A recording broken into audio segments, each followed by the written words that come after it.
Hey everyone, welcome to Boldly Becoming. I'm Angie Mercier, a retired superintendent of education turned executive leadership coach. After 31 years working within the system, I'm now dedicated to helping us speak and live our personal truth, all while leading ourselves and others. Alongside my inspiring guests, we'll share thoughts and stories of authenticity, courage, and transformation. Boldly Becoming is for you if you know that you are meant for more and you're looking for a little extra heart and soul to help you navigate the way. Let's dive in.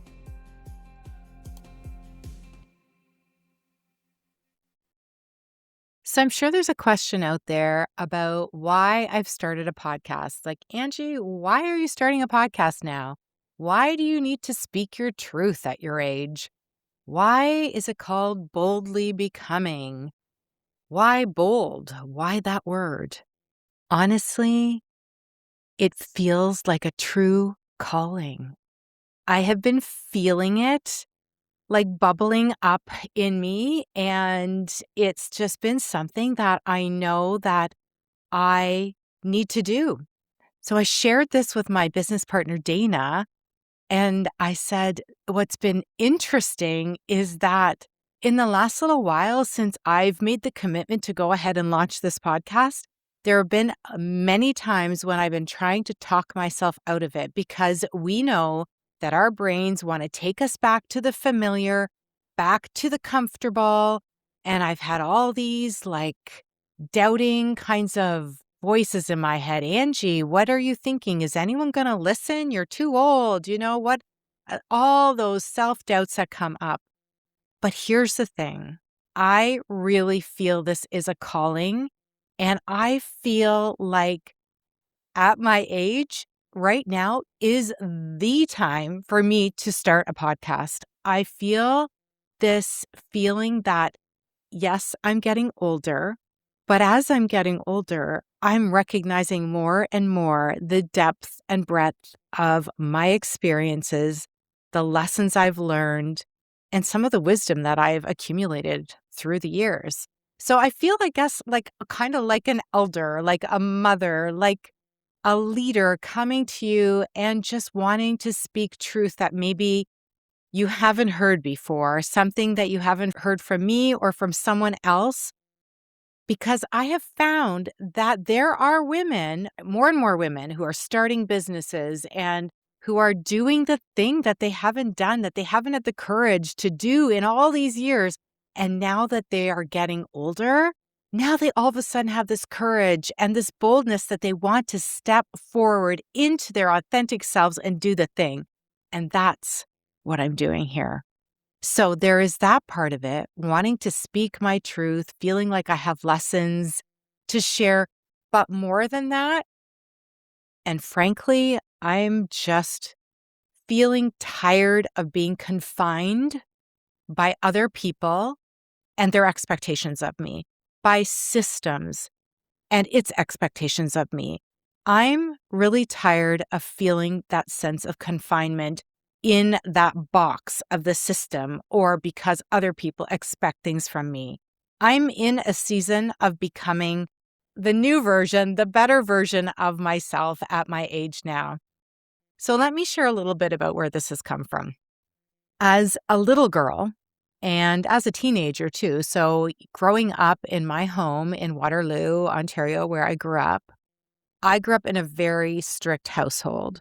Specifically, it was my father who was extremely strict, and he had rules for me that I always felt were very irrational and really given to me out of a sense of control. So, wanting to control my life and what I did or didn't do, who I hung out with, all the choices that I made were very much controlled by my father.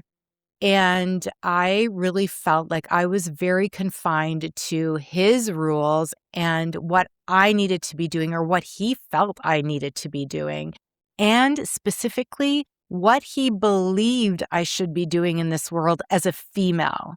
He had very strict ideas of who I should be as a female in this world. And more about this in a later episode, but it was truly because of my mother that I am who I am and where I am today, because if it was up to my father, he would have held me back from finishing my grade 13 at the time and from going to university, because he believed that there were very specific rules that women should have in society and that I did not need to go to university to get any of those roles, that I could just stop at grade. In fact, he thought I should stop at grade 10, but it was my mother who said basically over my dead body, she said, "My daughter is smart and she will be going to university." So, as I said, more about that on another episode. But I did have these strict rules. I had curfews that were earlier than all of my friends. I wasn't allowed to be in any extracurricular activities unless they were free and usually had something to do with the church. No sports for me, nothing that cost any money. So I was always very controlled as a child in my home that I grew up in. Then fast forward to me being a brand new teacher. And I remember I was at Western University for the Faculty of Education there and to getting my Bachelor of Education. And we were told that as educators, as teachers, we were to behave out in public in a very careful way. We were different from other people in that we had a higher standard to uphold. No dancing on the tables drunk at a bar, for example. Not that that was me, but, there were very specific standards to uphold as an educator. And to me, that fit for me. I felt comfortable being in that little box with rules because that's how I had grown up. And I was okay to just flow with the system. And I always felt that way. I always felt comfortable just going with the flow of the system and really achieving high standards and meeting other people's expectations of me in the education system. And becoming a vice principal and then a principal, my mantra was always, Angie, don't make waves, don't rock the boat, don't make waves. Like, just stay impartial, stay neutral, just listen to everybody and don't take sides and don't make waves. So that was my mantra. And what was interesting, and that led me into becoming a superintendent as well. However, I will say that as I became a superintendent, and I had a really great conversation with the person who hired me into the role of superintendent, and I said, "Okay, I'm around the senior team table. Is it? Do I need to just like toe the line and be quiet and not really offer my perspective, or is it important that I share my perspective, even if it's a little different and even if it may upset the status quo?" And I remember him saying to me, "Angie, do you think you were hired so that you would not upset the status quo? Or Angie, do you think you were hired because you have a strong voice and a perspective that we appreciate around the table?" So I knew it was the latter. And that gave me permission to be myself around the senior team table, to be able to speak up against the status quo. And I know that we were, as a senior team, learning more and more about how to do that, especially when harm was being done, even within our own system, to people from marginalized groups. And that became so important to me as a superintendent and as a person in general, a person in the community, to be able to speak up, even when it was difficult and even when it was unpopular. But if people were being harmed, it was I have a very strong sense of justice and always has as a child as well. And when I felt something being unjust, I needed to speak up. And doing equity work was a space where I really did find my voice and felt very strongly about the work that we were doing. Despite all of that, there were still strict confines of the system. I was in a high profile role as a superintendent, even as a principal in a high profile role. And I felt very much like I needed to behave in a way and only speak up in certain ways as a superintendent, and that I needed to still be careful. In fact, it was so difficult for me at times. I remember our communications department being a little frustrated with me because I did not like to speak on camera. Whenever we would have a TV interview or a radio would call and they'd want to talk to someone, the communications department would call me and I'd be like, no, I don't want to speak I don't want to speak publicly because I haven't had media training and I don't want to get tripped up and say the wrong thing and then be a headline in the newspaper. So I was really, really cautious. And I did not want to speak publicly on a lot of things because it went against the grain, because the grain was, Angie, be a good little girl. Angie, be a good teacher, be a good principal, stay within the lines, color within the lines, speak out when it's safe to do so. But in some situations, like speaking publicly on TV, that would not be a place where I felt like I could speak truth, or that what if I did speak and say something wrong? I still tried to be authentically myself as a senior leader in the school board. But my authenticity then versus my authenticity now is very different. My authenticity then was more about my authenticity as a leader rather than my authenticity as a woman, as a person who has real feelings. Not that I didn't share my emotions or that I didn't share my feelings, but I was more cautious about who I shared them with and when I shared them. And so I was an authentic leader. Those of you who know me and worked with me as a leader, I was being me. But now I just have a different level of authenticity. Back then, I really felt like I didn't share my true light, the light that I feel now, which is this deep sense of joy and peace and love. And I just feel like I can share that so openly and so freely with people. And I can share my emotions and my feelings. And back then, I didn't feel like I could share the spiritual side of me. And it was so much so that I don't know that I was even really in touch with my spiritual side because I felt like that part of me couldn't be explored. And that part of me was not something that was part of who I was. And so that is really interesting when I look back to that and I think about leaders and I wonder about the spiritual side of them, their spiritual part of them. If you're a leader in a system, is there a place for you to share what you believe? Is there a place or a space where you feel you can be yourself about your faith and about your beliefs?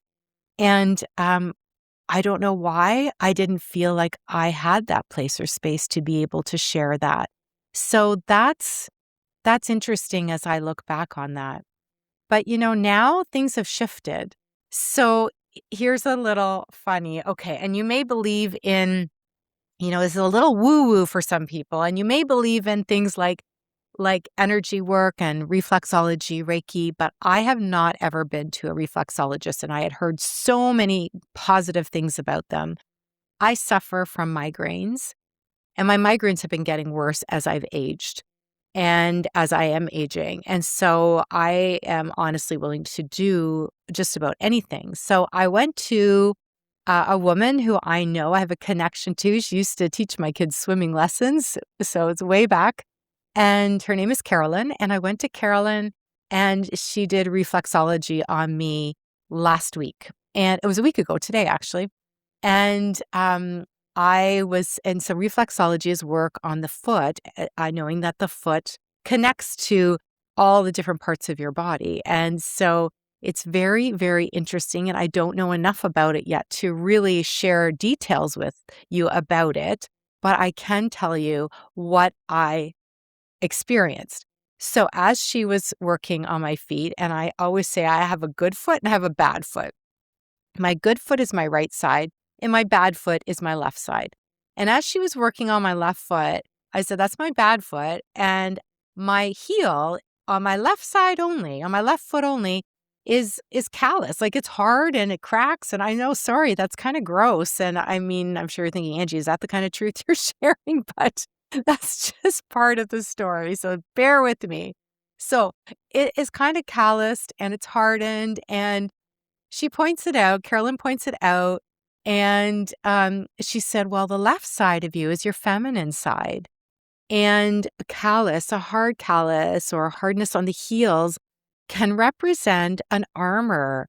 And she said to me, is perhaps there may be a conversation with a woman or with a female that perhaps you've been putting off, or maybe a conversation you need to have and taking down your armor to have that conversation. And without even skipping a beat, I said, yes, it's my podcast. It is my podcast. That is what I've been wanting to do. That's what I've been feeling called to do. I've been feeling called to share my voice and my truth with other people who maybe don't feel like they can right now. And so it's about giving voice to my own truth through my podcast. So anyway, I just thought I share that little story because it really was very interesting in how that came up. So from reflexology to talking a little bit more about where I have been pushing my edges. And I'll call them my edges because they're the edges or the walls that I put up about what I could say and what I couldn't say, what I could show, who I could show and who I couldn't show. And those are my edges.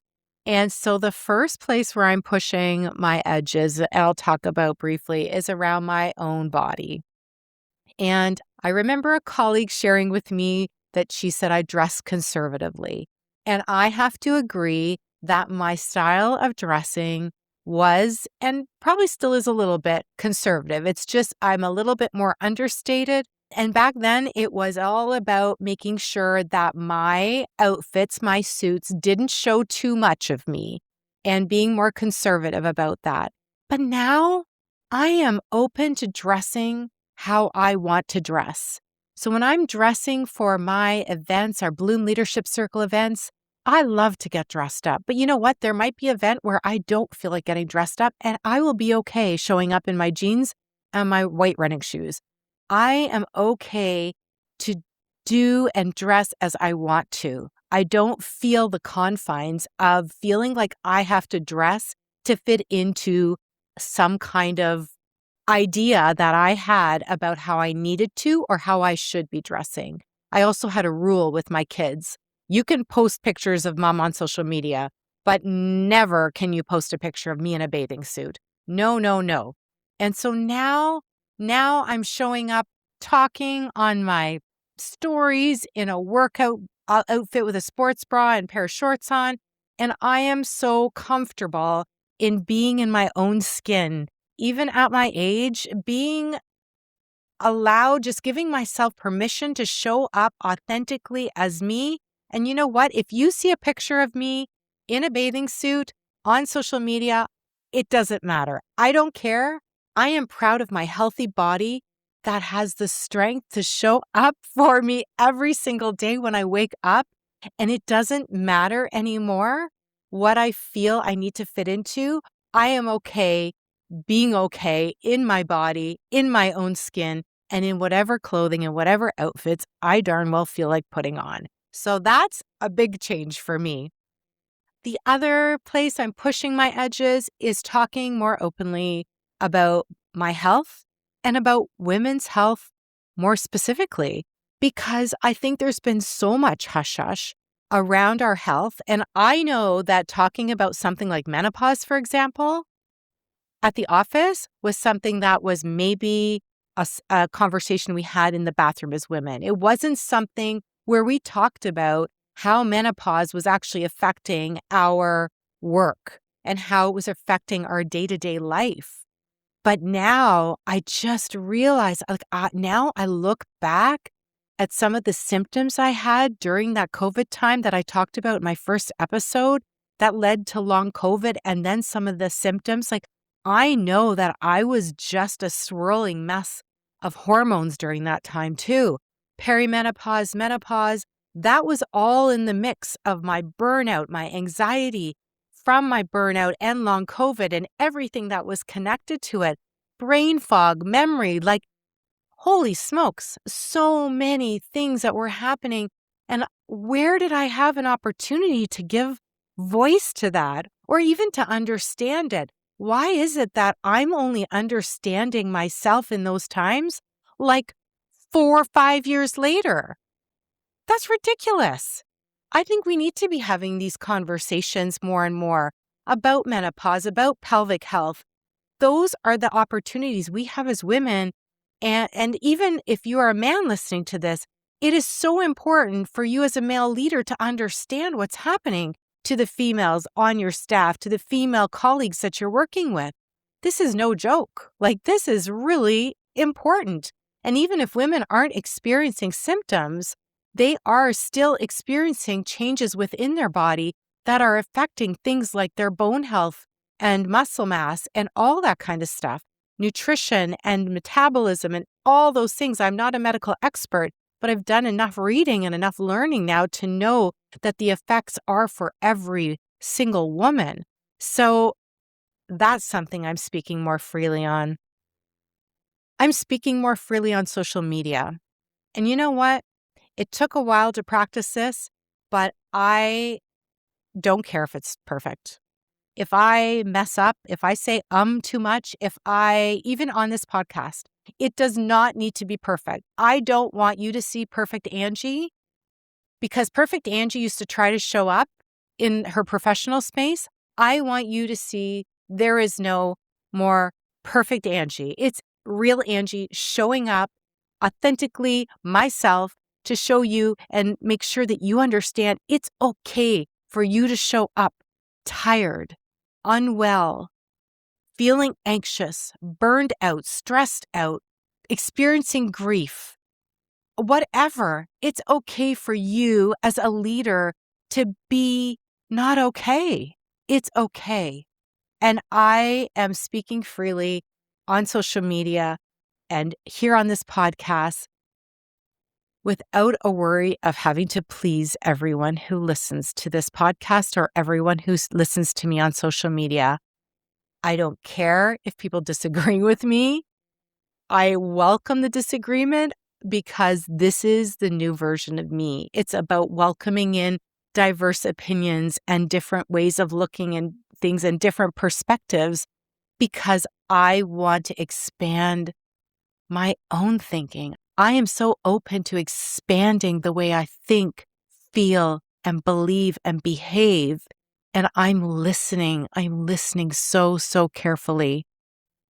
The other ways that I am really pushing my edges publicly is by sharing raw emotion, by sharing my grief, by sharing my faith and the spiritual side. I am open to sharing all of those things, and I want to continue to share about all of those things. I'm sharing more openly in our Bloom Leadership Circle. Our Bloom Leadership Circle isn't like the old days where I used to host a meeting and show up as Angie trying to be perfect and fit the mold. No, this is Angie showing up as herself. This is where I'm able to speak to people from a place of knowing and a place of being. And I'm sharing vulnerable stories that I have experienced in the role as a leader in a system that I haven't shared before. Like what it was like as a brand new superintendent dealing with the sudden death of one of my beloved principals and dealing with my own grief at the same time. What that was like. Another way I'm leaning into my authenticity is through my equity work and about the importance of equity work, especially for me as a white female leader in our community.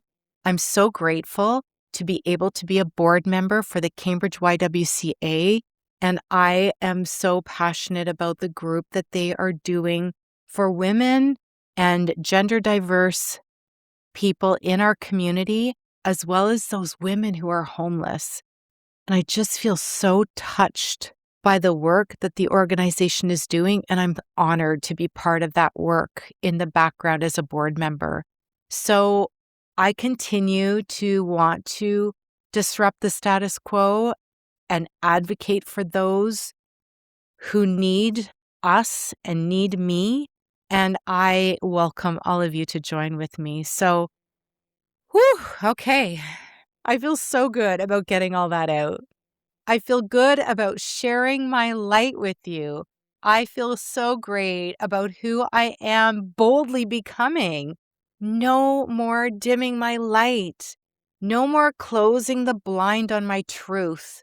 I want to speak freely and boldly, and I want to amplify the voices of others to do the same.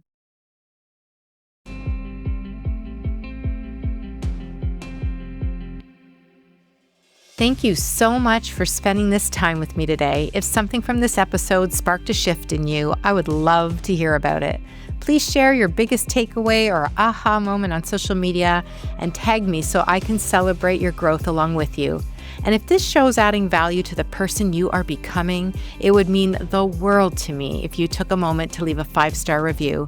Your support helps us reach more leaders who are ready to speak their truth, and I am deeply grateful for every single one of you in this community. Remember, this life isn't about reaching a destination. It's about loving the process of who you are becoming every step of the way. I'll see you next time.